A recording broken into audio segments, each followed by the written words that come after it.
Hello friends, இன்னைக்கு நம்ம cook with குட்டியில் பார்க்க போகிறதுங்க சோம்பேறி சிக்கன் தான். இந்த சண்டே அன்னைக்கு ரொம்ப சோம்பேறித்தனமாக இருக்குது. சிக்கன் வாங்கிட்டு வந்துட்டாங்க, ஆனால் அது எப்படி செய்கிறதுன்னு ஒரே சோம்பேறித்தனமாக இருந்ததுன்னா டக்குன்னு இது ஈஸியாக செஞ்சிடலாங்க. அது எப்படி செய்யறதுன்னு பார்க்கலாங்க. நான் கொஞ்சம் சின்ன வெங்காயம் இது மாதிரி ஒரு 10 வெங்காயங்க மிக்சியில் வந்து ஒன்றா ரெண்டாக ஓட்டி வச்சுருக்கேங்க. கொஞ்சம் கொத்தமல்லி, பச்சை மிளகாய், இஞ்சி, பூண்டு 3ம் சேர்த்து ஒரு 2 ஸ்பூன் அளவுக்கு பேஸ்ட்டுங்க. 2 தக்காளி கட் பண்ணி வச்சுருக்கேங்க. ஒரு அரை எலுமிச்சம்பழம் வேணுங்க. புதினா இது மாதிரி க்ளீன் பண்ணி வச்சுருக்கேங்க. 2 பெரிய வெங்காயம் வந்து கட் பண்ணி வச்சுருக்கேங்க நீல வாக்கில். இதுதான் நமக்கு தேவை. இது வந்து ஒரு 1/2 kg சிக்கனுங்க. இதில் வந்து ஃபஸ்ட்டு லெமனை பிழிஞ்சு விட்டுக்கலாங்க. அரை எலுமிச்சம்பழம் போதுமானதாக இருக்கும். இது கூட வந்து நம்ம மற்ற பொருள்லாம் ஒன்று சேர்த்துக்கலாங்க. இப்போ கட் பண்ணி வச்சுருக்க பெரிய வெங்காயங்க, அரைச்சி வச்சுருந்த சின்ன வெங்காயம், கொத்தமல்லி, இஞ்சி, பூண்டு, பச்சை மிளகாங்க, இது ஒரு 2 ஸ்பூனுங்க. தக்காளி 2 தக்காளிங்க, இது நீல வாக்கில் கட் பண்ணி வச்சுருக்கேங்க. அப்புறம் இது எல்லாமே நல்லா சேர்த்துட்டுங்க. புதினா வந்து அப்படியே கட் பண்ணாமல் இலையை எடுத்துக்கிறேங்க. ஒரு 3லேருந்து 4 ஸ்பூன் வந்து திக்கான தயிர் சேர்த்துக்கிறேங்க.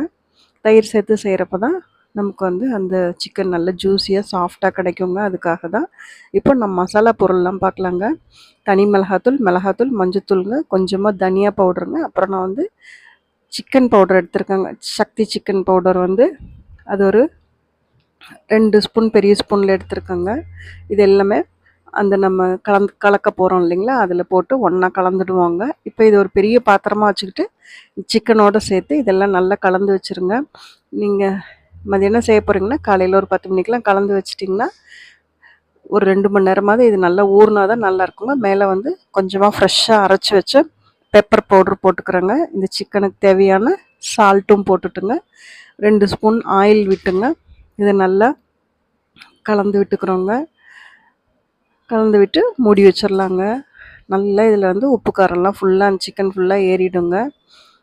இது வந்து டேஸ்ட் எப்படியோ இருக்குமோன்னு நினைக்காதீங்க. இதே சோம்பேறி சிக்கனை வந்து வேறு மாதிரி செய்கிறாங்க, அது வந்து நல்லா இல்லைங்க. ஆனால் இந்த மாதிரி வந்து செஞ்சு பாருங்கள். டேஸ்ட் வந்து ரொம்ப சூப்பராக இருந்ததுங்க. இந்த தயிர், இந்த புளிப்பு எல்லாமே அவ்வளோ அட்டகாசமாக இருந்ததுங்க.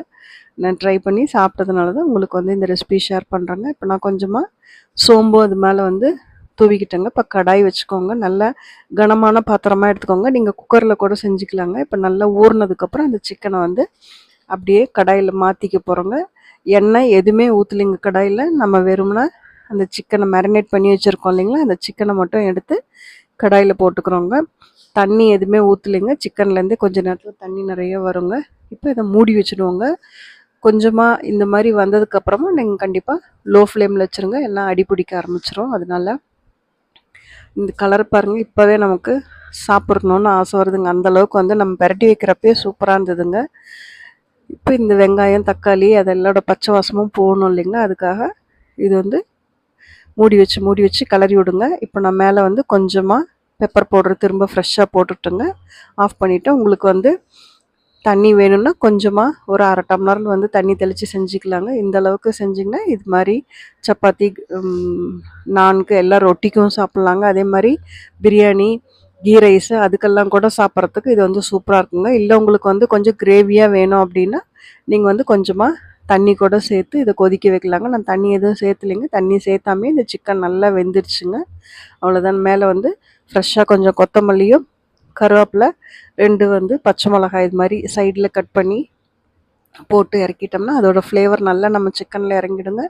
அவ்வளோதாங்க. சண்டே சூப்பரான செம்ம ஜூஸியான ரொம்ப வித்தியாசமான ஒரு சிக்கன் மசால் வந்து நமக்கு ரெடி ஆகிடுச்சுங்க. சோம்பேறி சிக்கன்லாம் இல்லைங்க, இது அல்டிமேட் டேஸ்ட்டில் இருக்குங்க. கண்டிப்பாக இந்த ரெசிபியை சேவில் போட்டுட்டு நீங்கள் செஞ்சு பாருங்கள். அப்புறம் சொல்லுவீங்க இது சோம்பேறி சிக்கனில் சூப்பர் சிக்கன் அப்படின்னு சொல்லிட்டு. அந்தளவுக்கு இது வந்து ரொம்ப டேஸ்ட்டாக இருக்குங்க. ரெசிபி ஷேர் பண்ணுங்கள். தேங்க்யூ.